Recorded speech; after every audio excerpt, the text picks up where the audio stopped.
భద్రాచలము పుణ్యక్షేత్రము అంతా రామమయం.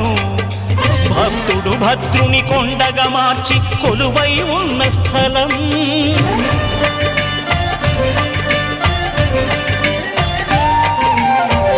భక్తితో రామదాసు ఈ ఆలయమును కట్టించనయా. సీతారామ లక్ష్మణులకు ఆభరణములే చేయించనయా. పంచవటిని ఆ జానకి రాముల పర్ణశాల అదిగో. సీతారాములు జలకములాడిన శేషతీర్థమదిగో. రామభక్తితో నదిగా మారిన శబరి ఇదే.